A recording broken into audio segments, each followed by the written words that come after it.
नमस्कार। बहुत सारे लोगों को लगता है कि डेंटल इम्प्लांट ट्रीटमेंट में कोई कॉम्प्लिकेशन है या ऐसा कुछ है जो लॉन्ग टर्म में हमको तकलीफ़ देगा। तो अभी अपन एक पेशेंट देखते हैं जिसको लगभग 2017 में हमने इम्प्लांट्स लगाया था। उस समय इम्प्लांट्स के लिए लोगों में भ्रांतियाँ और भी ज़्यादा थी, but patient was very motivated. And आज 2024 में हम पेशेंट को देख रहे हैं, सारे इम्प्लांट्स उसके बहुत अच्छे हैं और सारे दांत ठीक है, पेशेंट अच्छे से खाना खा रहा है। तो इसका अर्थ ये है कि इम्प्लांट एक लॉन्ग टर्म अच्छा ट्रीटमेंट है, न्यूअर ट्रीटमेंट है, कंजर्वेटिव ट्रीटमेंट है। बोन्स और सपोर्टिव स्ट्रक्चर को रिलेटिवली ज़्यादा आधुनिक तरीके से मेंटेन रखता है। तो हमें इम्प्लांट्स के प्रति लोगों को जागरूक रहना चाहिए और कन्वेंशनल एफपीडी और इम्प्लांट्स में यदि दोनों किया जा सकता है तो इम्प्लांट्स को प्रेफर करना चाहिए। धन्यवाद। नमस्कार। बहुत सारे लोगों को लगता है कि डेंटल इम्प्लांट ट्रीटमेंट में कोई कॉम्प्लिकेशन है या ऐसा कुछ है जो लॉन्ग टर्म में हमको तकलीफ़ देगा। तो अभी अपन एक पेशेंट देखते हैं जिसको लगभग 2017 में हमने इम्प्लांट्स लगाया था। उस समय इम्प्लांट्स के लिए लोगों में भ्रांतियाँ और भी ज़्यादा थी, but patient was very motivated. And आज 2024 में हम पेशेंट को देख रहे हैं, सारे इम्प्लांट्स उसके बहुत अच्छे हैं और सारे दांत ठीक है, पेशेंट अच्छे से खाना खा रहा है।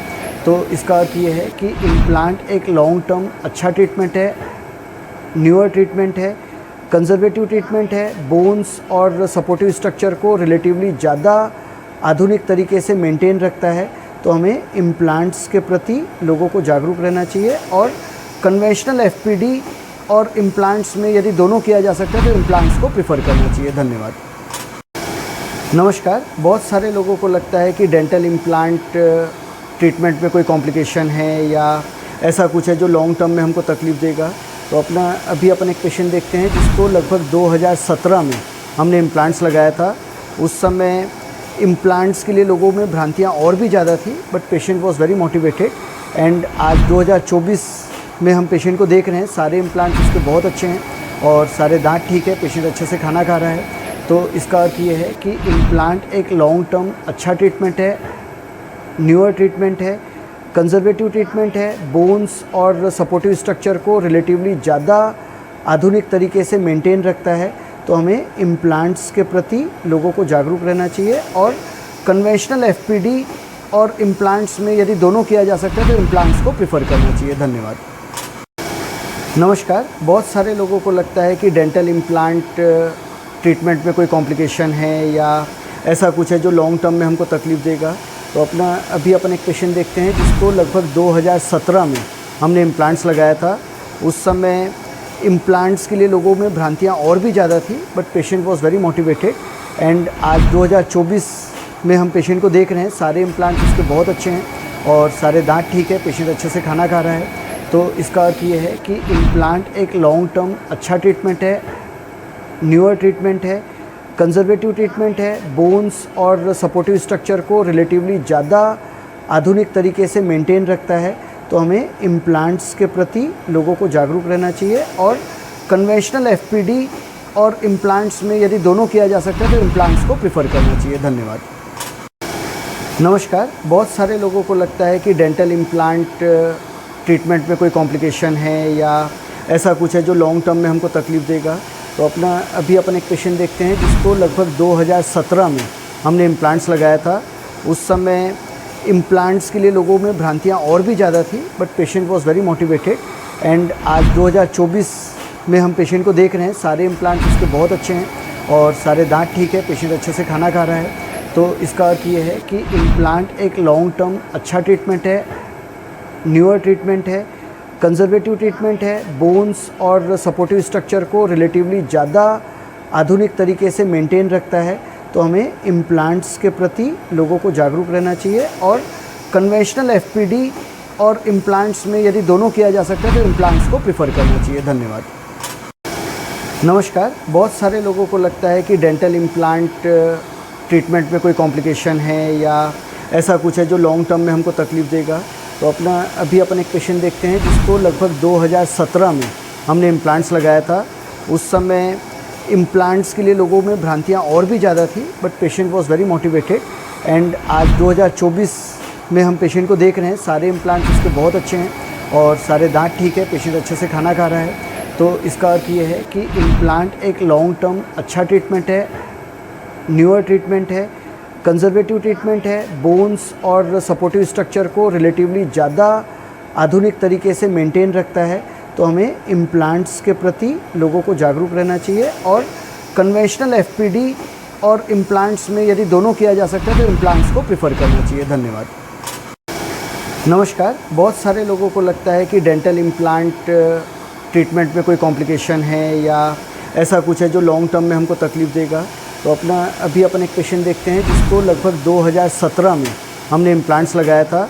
उस समय इम्प्लांट्स के लिए लोगों में भ्रांतियाँ और भी ज़्यादा थी, but patient was very motivated. And आज 2024 में हम पेशेंट को देख रहे हैं, सारे इम्प्लांट्स उसके बहुत अच्छे हैं और सारे दांत ठीक है, पेशेंट अच्छे से खाना खा रहा है। तो इसका अर्थ ये है कि इम्प्लांट एक लॉन्ग टर्म अच्छा ट्रीटमेंट है, न्यूअर ट्रीटमेंट है, कंजर्वेटिव ट्रीटमेंट है। बोन्स और सपोर्टिव स्ट्रक्चर को रिलेटिवली ज़्यादा आधुनिक तरीके से मेंटेन रखता है।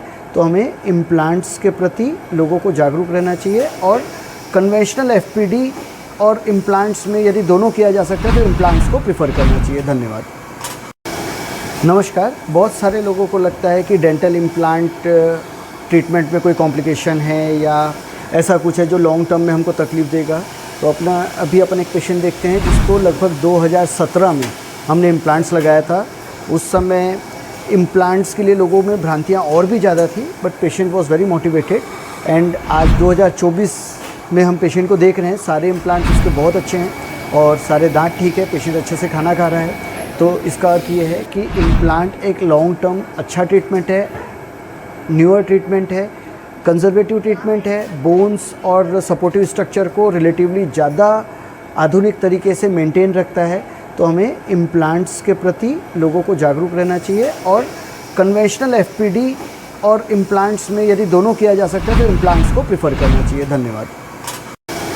नमस्कार। बहुत सारे लोगों को लगता है कि डेंटल इम्प्लांट ट्रीटमेंट में कोई कॉम्प्लिकेशन है या ऐसा कुछ है जो लॉन्ग टर्म में हमको तकलीफ़ देगा। तो अभी अपन एक पेशेंट देखते हैं जिसको लगभग 2017 में हमने इम्प्लांट्स लगाया था। उस समय इम्प्लांट्स के लिए लोगों में भ्रांतियाँ और भी ज़्यादा थी, but patient was very motivated. And आज 2024 में हम पेशेंट को देख रहे हैं, सारे इम्प्लांट्स उसके बहुत अच्छे हैं और सारे दांत ठीक है, पेशेंट अच्छे से खाना खा रहा है। तो इसका अर्थ ये है कि इम्प्लांट एक लॉन्ग टर्म अच्छा ट्रीटमेंट है, न्यूअर ट्रीटमेंट है, कंजर्वेटिव ट्रीटमेंट है। बोन्स और सपोर्टिव स्ट्रक्चर को रिलेटिवली ज़्यादा आधुनिक तरीके से मेंटेन रखता है। तो हमें इम्प्लांट्स के प्रति लोगों को जागरूक रहना चाहिए और कन्वेंशनल एफपीडी और इम्प्लांट्स में यदि दोनों किया जा सकता है तो इम्प्लांट्स को प्रेफर करना चाहिए। धन्यवाद। नमस्कार। बहुत सारे लोगों को लगता है कि डेंटल इम्प्लांट ट्रीटमेंट में कोई कॉम्प्लिकेशन है या ऐसा कुछ है जो लॉन्ग टर्म में हमको तकलीफ़ देगा। तो अभी अपन एक पेशेंट देखते हैं जिसको लगभग 2017 में हमने इम्प्लांट्स लगाया था। उस समय इम्प्लांट्स के लिए लोगों में भ्रांतियाँ और भी ज़्यादा थी, but patient was very motivated. And आज 2024 में हम पेशेंट को देख रहे हैं, सारे इम्प्लांट्स उसके बहुत अच्छे हैं और सारे दांत ठीक है, पेशेंट अच्छे से खाना खा रहा है। तो इसका अर्थ ये है कि इम्प्लांट एक लॉन्ग टर्म अच्छा ट्रीटमेंट है, न्यूअर ट्रीटमेंट है, कंजर्वेटिव ट्रीटमेंट है। बोन्स और सपोर्टिव स्ट्रक्चर को रिलेटिवली ज़्यादा आधुनिक तरीके से मेंटेन रखता है। तो हमें इम्प्लांट्स के प्रति लोगों को जागरूक रहना चाहिए और कन्वेंशनल एफपीडी और इम्प्लांट्स में यदि दोनों किया जा सकता है तो इम्प्लांट्स को प्रेफर करना चाहिए। धन्यवाद। नमस्कार। बहुत सारे लोगों को लगता है कि डेंटल इम्प्लांट ट्रीटमेंट में कोई कॉम्प्लिकेशन है या ऐसा कुछ है जो लॉन्ग टर्म में हमको तकलीफ़ देगा। तो अभी अपन एक पेशेंट देखते हैं जिसको लगभग 2017 में हमने इम्प्लांट्स लगाया था। उस समय इम्प्लांट्स के लिए लोगों में भ्रांतियाँ और भी ज़्यादा थी, but patient was very motivated. And आज 2024 में हम पेशेंट को देख रहे हैं, सारे इम्प्लांट्स उसके बहुत अच्छे हैं और सारे दांत ठीक है, पेशेंट अच्छे से खाना खा रहा है। तो इसका अर्थ ये है कि इम्प्लांट एक लॉन्ग टर्म अच्छा ट्रीटमेंट है, न्यूअर ट्रीटमेंट है, कंजर्वेटिव ट्रीटमेंट है। बोन्स और सपोर्टिव स्ट्रक्चर को रिलेटिवली ज़्यादा आधुनिक तरीके से मेंटेन रखता है। तो हमें इम्प्लांट्स के प्रति लोगों को जागरूक रहना चाहिए और कन्वेंशनल एफपीडी और इम्प्लांट्स में यदि दोनों किया जा सकता है तो इम्प्लांट्स को प्रेफर करना चाहिए। धन्यवाद। नमस्कार। बहुत सारे लोगों को लगता है कि डेंटल इम्प्लांट ट्रीटमेंट में कोई कॉम्प्लिकेशन है या ऐसा कुछ है जो लॉन्ग टर्म में हमको तकलीफ़ देगा। तो अभी अपन एक पेशेंट देखते हैं जिसको लगभग 2017 में हमने इम्प्लांट्स लगाया था। उस समय इम्प्लांट्स के लिए लोगों में भ्रांतियाँ और भी ज़्यादा थी, but patient was very motivated. And आज 2024 में हम पेशेंट को देख रहे हैं, सारे इम्प्लांट्स उसके बहुत अच्छे हैं और सारे दांत ठीक है, पेशेंट अच्छे से खाना खा रहा है। तो इसका अर्थ ये है कि इम्प्लांट एक लॉन्ग टर्म अच्छा ट्रीटमेंट है, न्यूअर ट्रीटमेंट है, कंजर्वेटिव ट्रीटमेंट है, बोन्स और सपोर्टिव स्ट्रक्चर को रिलेटिवली ज़्यादा आधुनिक तरीके से मेंटेन रखता है। तो हमें इम्प्लांट्स के प्रति लोगों को जागरूक रहना चाहिए और कन्वेंशनल एफपीडी और इम्प्लांट्स में यदि दोनों किया जा सकता है तो इम्प्लांट्स को प्रेफर करना चाहिए। धन्यवाद।